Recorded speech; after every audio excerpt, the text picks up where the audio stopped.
Hello everyone. Today we will begin to talk about the Strategic Management course and will start by explaining the basic concepts of strategic management.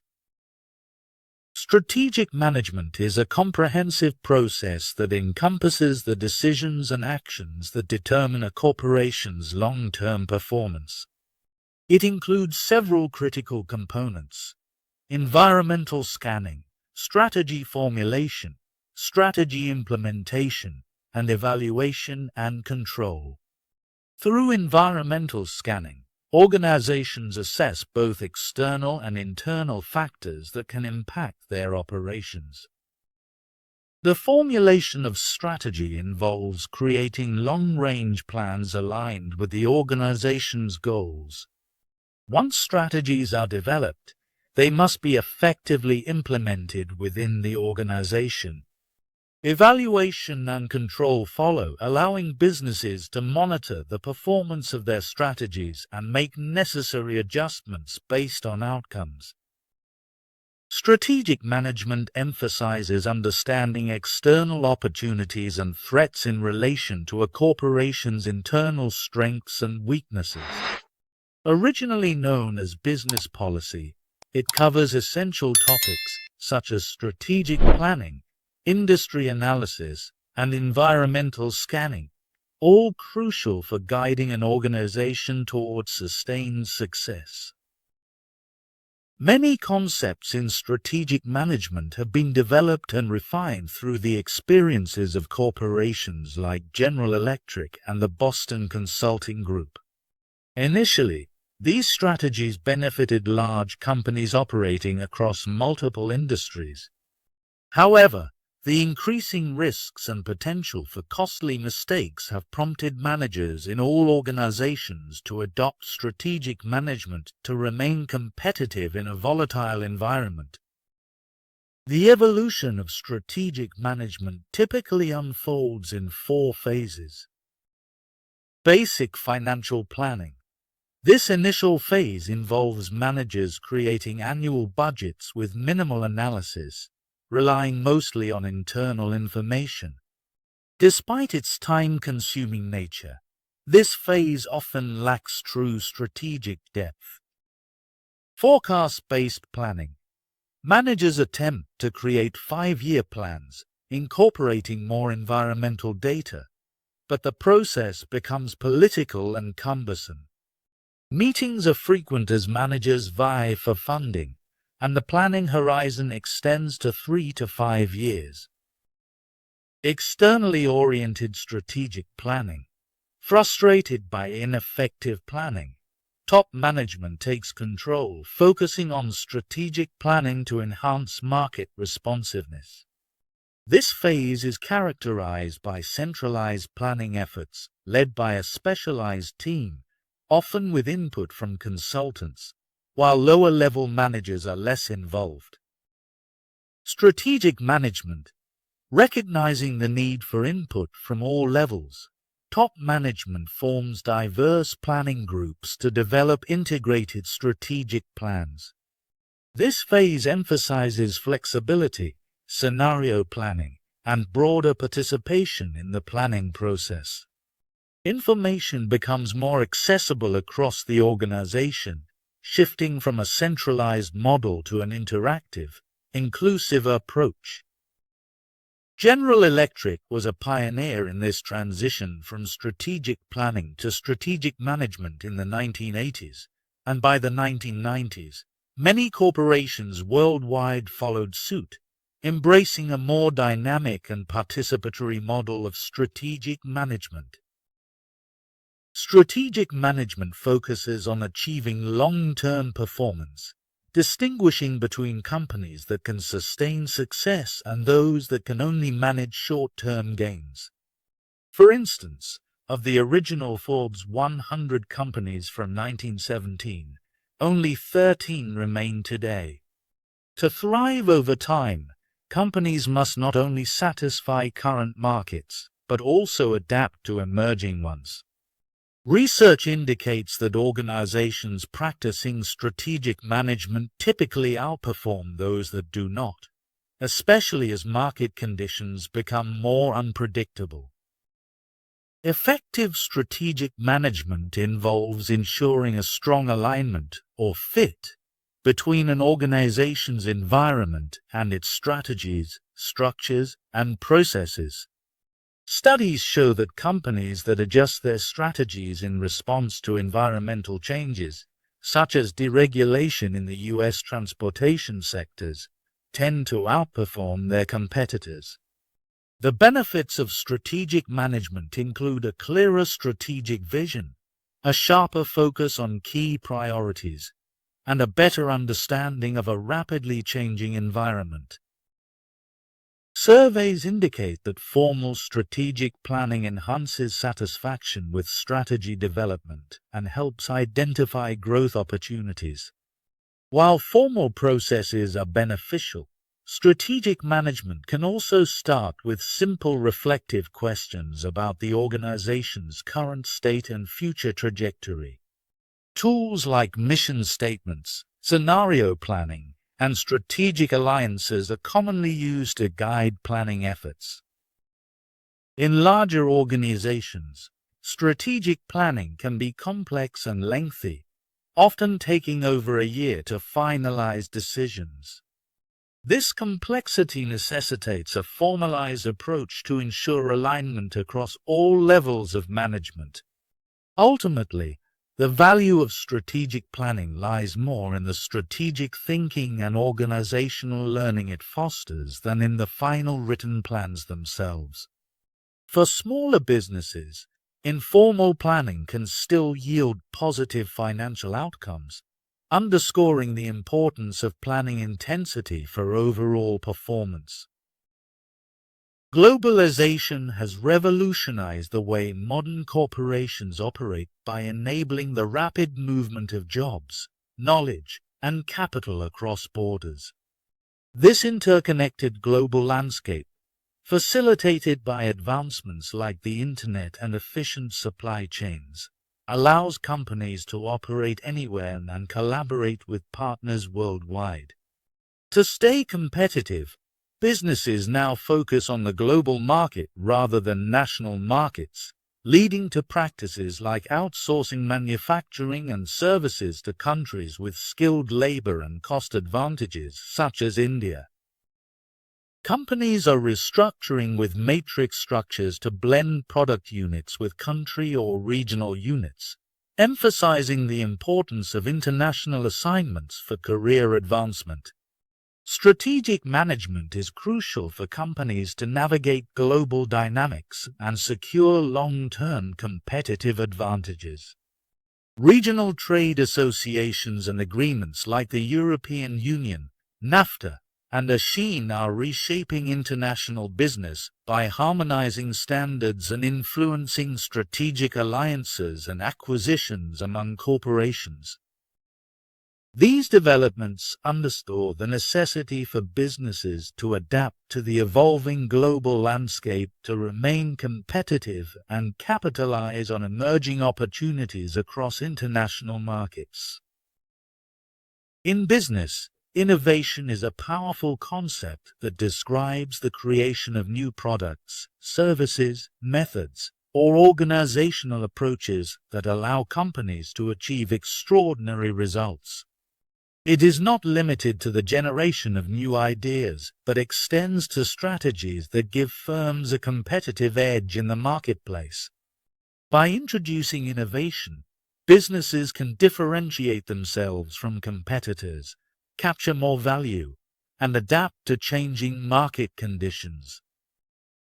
The impact of innovation lies in its role as the engine that generates new opportunities. It opens pathways to growth, helps organizations respond to consumer needs in creative ways, and positions them to take advantage of emerging trends. Innovation fuels business potential by creating possibilities that did not exist before, whether through new technologies, improved processes, or novel approaches to delivering value. However, the real power of innovation comes not from ideas alone, but from their implementation. A company may have countless potential innovations, but unless these ideas are executed effectively, they remain untapped potential. Implementation transforms concepts into real-world solutions, products, or systems that make a tangible difference. This is what ultimately drives businesses to stand out as remarkable in their industries. Environmental sustainability involves adopting business practices that minimize a company's impact on the natural environment. Climate change has become a significant factor in corporate decision-making, with over half of global executives in a 2007 McKinsey survey identifying it as a critical issue. Many large corporations anticipate impending government regulation regarding environmental practices. Corporate leaders increasingly recognize that addressing climate change is not just a responsibility, but a strategic business decision that can enhance competitive positioning.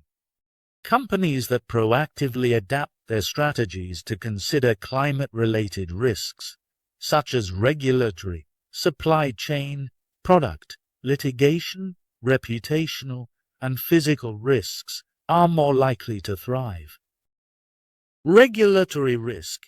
Existing and upcoming regulations, like the Kyoto Protocol, require reductions in greenhouse gas emissions. Companies must adapt to regional regulations that impose carbon caps and trading programs.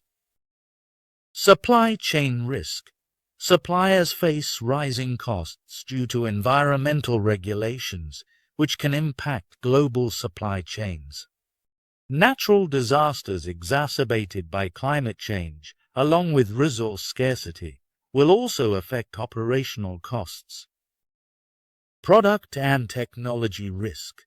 There is a growing market for sustainable products. Companies that invest in eco-friendly technologies can gain a competitive edge as consumer demand for environmentally conscious options increases. Litigation risk. Firms with high carbon emissions face potential lawsuits akin to those in the tobacco and pharmaceutical industries, particularly as public frustration with government inaction on climate issues grows. Reputational risk. A company's environmental practices significantly influence its brand perception. Positive sustainability efforts can enhance reputation, while negative impacts can harm it. Companies like Walmart have adopted sustainability as a core strategy to improve their image. Physical risk. The direct impacts of climate change, such as extreme weather events and rising sea levels, pose tangible threats to multiple industries, potentially increasing operational costs and affecting strategic decisions regarding asset locations. Adopting sustainable practices and preparing for climate change can yield long-term benefits, making businesses more resilient and competitive. Given the uncertainties surrounding climate change, investing in sustainability is a prudent strategy that can mitigate risks and capitalize on emerging opportunities. The concept of the triple bottom line expands the traditional view of business success beyond just financial performance. Traditionally, companies measured their effectiveness mainly by profit and loss. However, the triple bottom line emphasizes that organizations should also account for their social and environmental impact. First, it includes the management of profit and loss, which is the conventional financial bottom line. Businesses need to remain profitable to survive, grow, and reward their stakeholders. This remains essential but is no longer seen as sufficient on its own. Second, it involves the management of social responsibility. This means a company must consider how its actions affect employees, communities, and society at large. Issues such as fair labor practices, community development, diversity, and consumer well-being fall under this responsibility. Third, it covers the management of environmental responsibility. Here, businesses must assess their impact on the natural environment, such as resource use, waste generation, emissions, and sustainability practices. This encourages companies to minimize harm and, ideally, contribute positively to ecological systems. Okay, here we highlight how globalization and environmental sustainability create significant challenges for the strategic management of modern corporations. Because technology, economics, politics, law, and culture are constantly shifting on a global scale, it is extremely difficult for any single company to keep up with these changes and adapt effectively. Scholars have therefore developed theories to explain how organizations can fit within a changing environment. One such theory is population ecology, which argues that once a company is established in a particular market niche, it becomes resistant to change due to inertia. This inability to adapt ultimately leads to the company being replaced, through bankruptcy or acquisition, by competitors better suited to the new conditions. While influential in sociology, research evidence does not strongly support this theory. Institutional theory offers a more optimistic view, suggesting that organizations can adapt by imitating other successful companies. Indeed, many businesses have survived by copying the strategies or management practices of admired firms. However, this theory does not explain the origin of innovative strategies or who is responsible for creating them. A more proactive explanation is found in the strategic choice perspective, which states that organizations not only adapt to environmental changes but can also actively shape their environment. Research supports this perspective, showing that management decisions often impact performance as much as, or more than, industry-wide factors. Because of its emphasis on rational decision-making by managers, strategic choice has become the dominant perspective in strategic management. Finally, organizational learning theory builds on this idea, proposing that companies adapt dynamically by learning from their environment. Organizations respond defensively to threats, but also use knowledge offensively to improve their position. This theory stresses that learning and adaptation should involve employees at all levels, not just top management. In line with this perspective, many corporations are transitioning from rigid, top-down hierarchies to more interactive, horizontally structured organizations. These so-called learning organizations are designed to adapt more quickly to change and to thrive in the face of globalization and sustainability challenges. Strategic management today is valued mainly for its ability to help organizations succeed in complex and constantly changing environments. In the past, when conditions were more stable, it was enough for companies to define a competitive position and defend it. But with rapid technological change and shorter product life cycles, permanent competitive advantage is no longer possible. Instead, companies must build strategic flexibility, the capacity to shift quickly from one strategy to another.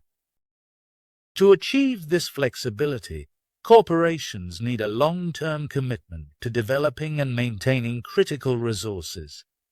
They must also become learning organizations, skilled at creating, acquiring, sharing, and applying knowledge to adjust their behavior based on new insights.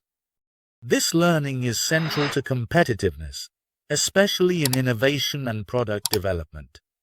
Leading firms like Hewlett-Packard, BP, and Siemens have established knowledge-sharing networks to spread expertise rapidly across teams and cultures. Learning organizations focus on 4 core activities: systematically solving problems, experimenting with new approaches, learning from past experiences, their own and others', and transferring knowledge quickly and effectively.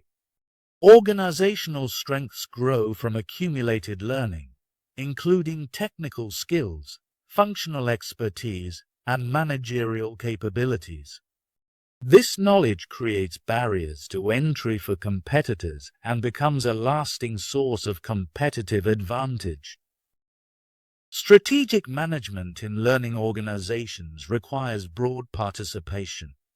People at all levels contribute to scanning the environment, suggesting strategic adjustments, and improving work methods. Research shows that when employees are more involved, they view the strategy process more positively and make it more effective.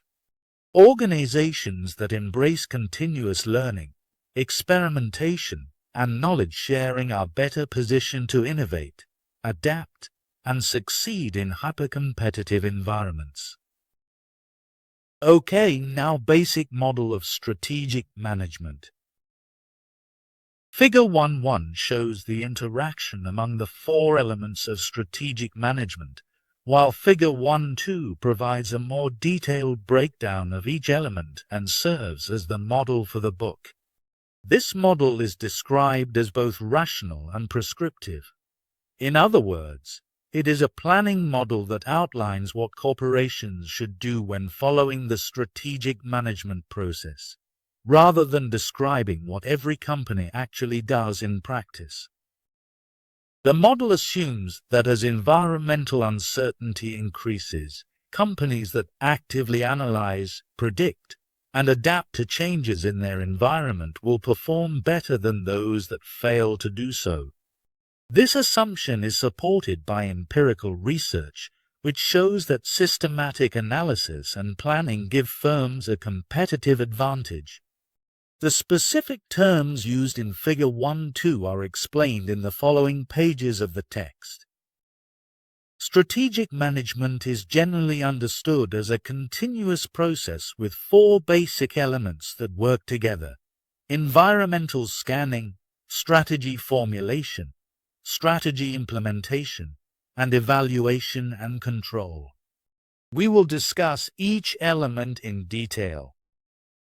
Environmental scanning involves monitoring, evaluating, and sharing information from both external and internal environments to identify strategic factors that will impact a corporation's future.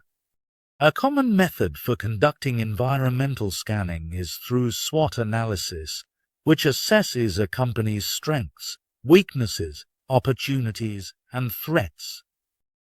External environment.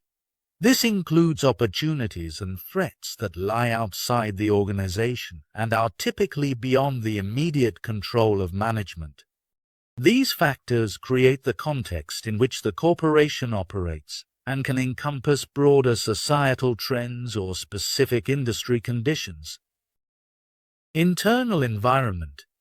This consists of strengths and weaknesses inherent within the organization, including its structure, culture, and resources. Key strengths represent core competencies that can provide a competitive advantage. By understanding these internal and external variables, companies can better navigate their strategic landscape and enhance their decision-making processes. Strategy formulation is the process of developing long-range plans to effectively manage environmental opportunities and threats in light of an organization's strengths and weaknesses.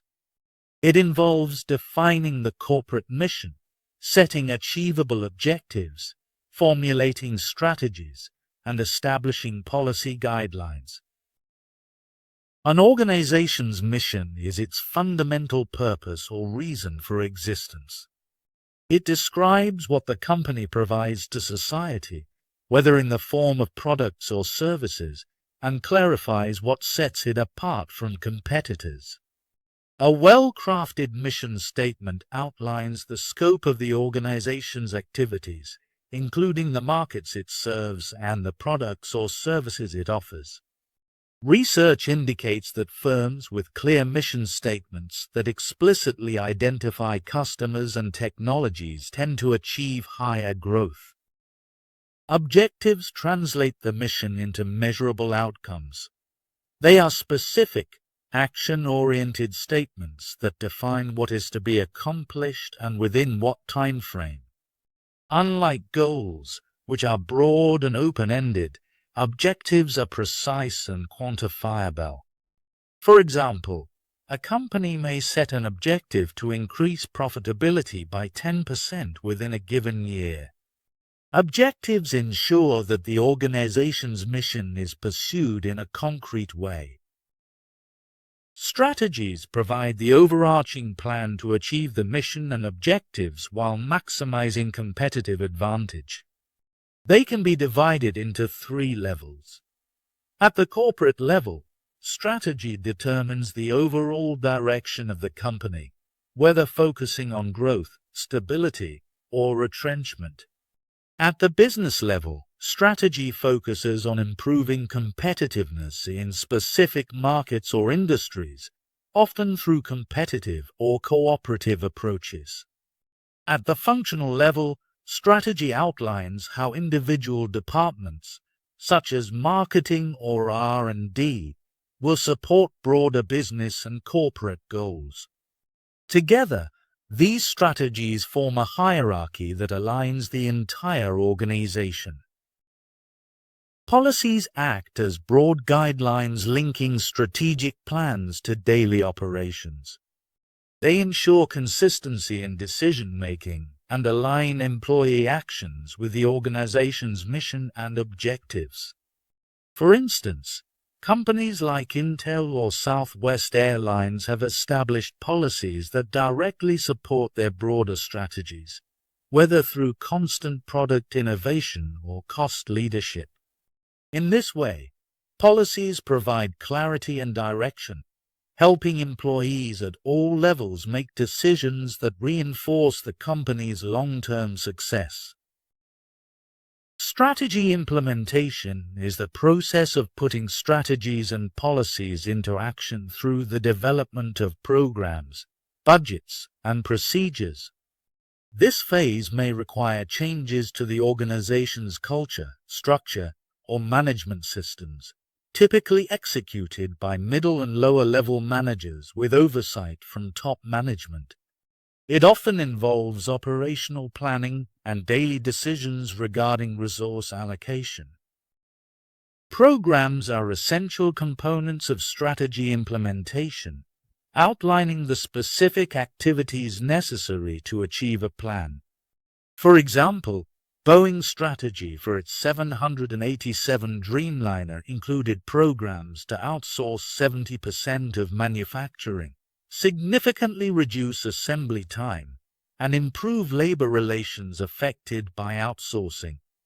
Similarly, BMW focused on increasing production efficiency through initiatives aimed at shortening model development times and enhancing manufacturing flexibility. Budgets play a crucial role by converting programs into financial terms, detailing the costs associated with each initiative. They serve as planning and control tools, requiring a specified return on investment for program approval.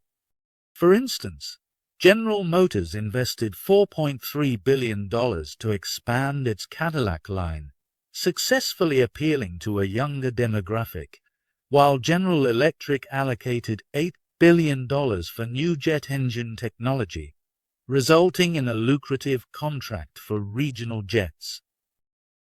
Procedures, or Standard Operating Procedures (SOP), provide detailed steps for completing specific tasks, ensuring consistency and efficiency. Home Depot, for example, improved customer service by changing restocking procedures to avoid disrupting sales. Companies like UPS and FedEx emphasize strict guidelines for employee behavior to maintain high service quality. Effective strategy implementation relies on coordinated efforts across programs, budgets, and procedures to achieve organizational objectives. Evaluation and control is a crucial process in strategic management where corporate activities and performance results are monitored to compare actual performance with desired outcomes. Managers at all levels utilize this information to take corrective actions and resolve issues. While it is the final element of strategic management, evaluation and control can also identify weaknesses in previously implemented strategies, prompting the entire process to restart. Performance itself is the result of organizational activities, typically measured through profits and return on investment, justifying the practice of strategic management. For effective evaluation and control, managers need clear, prompt, and unbiased information from subordinates. This allows them to assess what is happening compared to what was planned during the formulation stage. An example of this process in action is seen in Dell's situation in 2007, when declining market share led founder Michael Dell to reassume the CEO role. He re-evaluated the company's strategy, noting that the expansion into new hardware types, such as televisions and printers, had not achieved the expected results. In particular, the customization that Dell offered did not provide significant value in those markets, while lower-cost competitors had already established a foothold. As a result, Dell recognized the need for a more streamlined organization and a clearer strategy. Ultimately, the evaluation and control process completes the strategic management model, enabling management to adjust strategies in formulation and implementation based on performance results. The strategic management model incorporates a feedback and learning process, shown by arrows feeding information back into earlier stages. This reflects the reality that as firms develop strategies, programs, and other actions, they often need to revisit and revise earlier decisions. For instance, poor performance identified during evaluation and control typically signals weaknesses in strategy formulation or implementation. It may also suggest that environmental scanning overlooked a critical factor, such as a new competitor or market shift. An example of this can be seen with Dell. By 2007, the personal computer industry had matured, and growth opportunities were declining. Computers were increasingly seen as old technology with limited prospects. Dell's management had to reassess the company's environment to identify new opportunities where it could apply its core competencies profitably. The core feature of strategic management is its focus on strategic decision-making, which becomes increasingly critical as organizations grow larger, more complex, and face uncertain environments. A strategic decision-making framework helps managers at all levels handle these complex choices effectively. Strategic decisions differ from routine choices because they concern the long-term future of the entire organization. They are rare, they are unusual, and often lack precedent. Consequential, they involve large resource commitments and require significant dedication from people at all levels. Directive, they set a precedent, guiding future decisions and shaping organizational direction. Strategic decisions can be made rapidly by a single individual, such as an entrepreneur or CEO, who has a compelling insight. Alternatively, they may evolve from a series of incremental choices over time. According to Henry Mintzberg, there are three primary modes of strategic decision-making, with a fourth, logical incrementalism, added later by Quinn. Entrepreneurial mode. In this approach, strategy is determined by a powerful individual, focusing on opportunities while viewing problems as secondary. The strategy is often driven by the founder's vision and is characterized by bold decisions aimed at growth. An example is Amazon.com, founded by Jeff Bezos, who leveraged his vision for using the internet to market books and other products. Adaptive mode, often referred to as muddling through. This mode involves reactive solutions to existing problems rather than proactively seeking new opportunities. Strategy is typically fragmented and developed incrementally. Many organizations, such as universities and large hospitals, operate in this mode. For instance, Encyclopedia Britannica relied on outdated marketing strategies until it was acquired and adapted to modern methods like television advertising and online access. Planning mode. This mode emphasizes systematic information gathering and analysis to generate feasible strategies. It includes both proactive and reactive approaches. IBM, under CEO Louis Gerstner, exemplified this mode when he recognized the company's declining mainframe sales and shifted focus to services that integrated information technology, leading to significant revenue growth from that sector. Logical incrementalism. This approach blends elements of planning, adaptive, and entrepreneurial modes. It involves top management having a clear mission while allowing strategies to emerge through an interactive process of experimentation and partial commitments. This mode is particularly effective in rapidly changing environments, as it fosters consensus and resource development before committing to a full strategy. In the petroleum industry, for example, corporate headquarters set the mission and objectives, but allowed individual business units to propose strategies to achieve them. While the entrepreneurial and adaptive modes or logical incrementalism can be effective in specific situations, the planning mode is often proposed as the most rational and effective approach for making strategic decisions, especially in complex, changing environments. Research suggests that the planning mode is more analytical and less politically driven. To enhance strategic decision-making, the following 8-step process is recommended. Evaluate current performance. Assess results based on return on investment, profitability, and alignment with the current mission and objectives. Review corporate governance. Analyze the performance of the board of directors and top management. Scan external environment. Identify strategic factors that present opportunities and threats. Scan internal environment. Determine internal strengths, especially core competencies and weaknesses. Analyze SWOT factors. Pinpoint problem areas and revise the corporate mission and objectives as needed.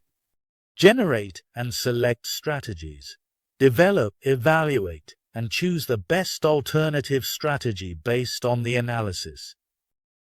Implement selected strategies. Execute the chosen strategies through programs, budgets, and procedures. Evaluate implemented strategies. Use feedback systems to monitor activities and ensure alignment with the original plans. Thank you for watching. If you liked this video, please like and subscribe to channel.